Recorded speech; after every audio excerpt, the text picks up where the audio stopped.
Spider-Verse comic. Everything wrong with how Marvel handles Spider-Man. Oh, and Miles Morales is still trash.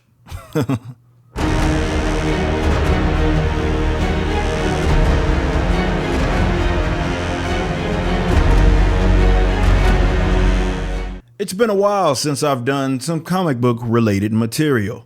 And it's also been a while since I've even done a video like this. My apologies about all of that, but the last 4 months, there's been so much to talk about regarding politics, the Modelo virus, and of course, race relations. Though I'm about 4 months behind on comics and still have some Patreon requests that I need to get to, but I'm slowly but surely getting caught up. And one of the first books I read in my comeback was the finale of Spider-Verse, starring everybody's favorite tokenized character, Miles Morales. But this book does more than just highlight everything wrong with Miles. It also highlights everything wrong with how they handle Spider-Man. But before we get to that, here's an ad. All right, bro. So you may have seen some commenters on my videos with these cool little badges next to their names. These are my members, or Macs as we call them. The badges change depending on how long you've been a Mac. For as little as 99 cents a month, you can become a Mac and get access to a bunch of cool emotes that you can use during our crazy live streams. There are currently 4 different tiers of memberships, and one even gets you 50% off in the merch store. For more information on becoming a Mac, head over to my YouTube homepage and click the join button near the top of the page. Hopefully you've watched my videos about Miles Morales, because I'm not going to get into too much of the issues that I have with this addition to Marvel's main universe. But today we are here to talk about Spider-Verse. This was a recent 6-issue series starring Miles. It is centered around the web of life and destiny, and you're probably wondering, what the hell is that? In short, it's a nexus of a thread where every single universe exists. It is by far one of the corniest, most unnecessary additions to Marvel's universe, or more specifically, the lore of Spider-Man. This story is convoluted in itself and it's totally unnecessary, but basically all it is Miles assisting Spider-Zero and Anna May Parker in repairing the web. It's a totally unnecessary story. Like I said, it serves no purpose other than to display various versions of Spider-Man, and the boneheads at Marvel probably think it's cool. Look, man, this book was written for people that don't read books. Don't get me wrong. This issue, it didn't start with Miles. But to get to the root of the problem, you can use Miles' creation. Miles was created, 10 or so years ago. He's still a relatively new character. And he was specifically created to be a black Spider-Man.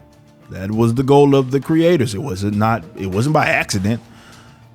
They wanted a black Spider-Man. They'll admit it, multiple interviews, go check them out. But they wanted a black version of Marvel's most recognizable character. He was generally a dud in the books anyway and didn't really rise to prominence until the Spider-Verse movie came out. And then he became everybody's favorite tokenized hero. Now, most people that are fans of Miles aren't going to ever admit that, but it is what it is. But that seemed to be the idea. And it did work, to be completely fair to Miles, or Marvel, more so the creators.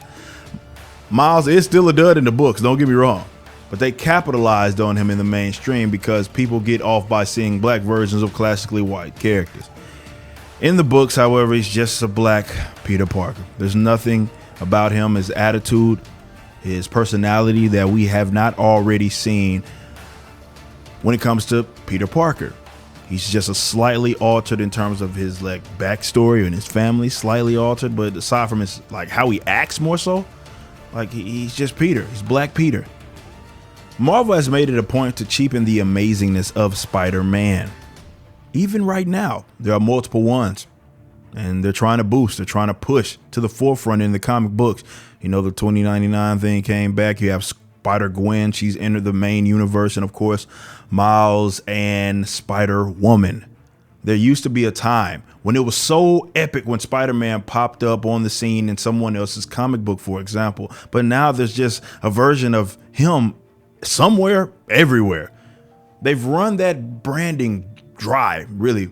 This is why I despise when they always resort to these multiple universes or multiverses in mainstream comics because it reinforces the laziness.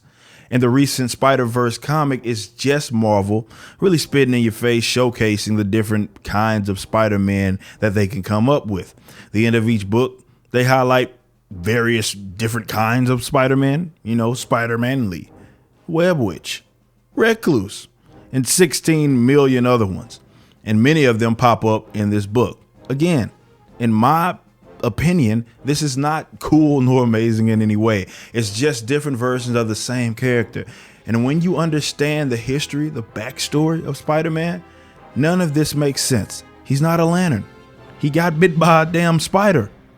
So Marvel had to go out of their way to come up with this idea for the existence of them all. I have to reiterate that none of this started with Miles Morales. It didn't just start. It's just frustrating that they are so out of ideas that they're committing to this foolery, certainly in a time where you see like comic book material has as many eyes as it's probably going to ever have with the growth of like the DC movies as well as the Marvel Cinematic Universe. Like, come on, you got to be able to get some fresh ideas out there. And Spider-Verse itself, this particular book, not the movie, is a very forgettable story as many of the Marvel comic books are today. It's almost as if they're writing them for the weirdos so they can say it happened in the comics in the event that one of these appear in a movie. Gone are the days where writers and creators of like Marvel Comics attempted to simply create new characters that are fresh and attempting to build them up. Some are going to succeed. Many, if not most, are going to fail. But what we have here now is a whole lot of them looking at what is already recognizable, what already exists, what already has mountains upon mountains of source material, decades of backing and building. And they're just giving you versions, though, of those characters and attempting to shoehorn them in many different places. We see a similar thing going on with Jane Foster in the comics. But exactly who's to blame for this constant pumping out of these forgettable books with these goofy characters and copies of the same characters? I really don't know. Regardless, they suck.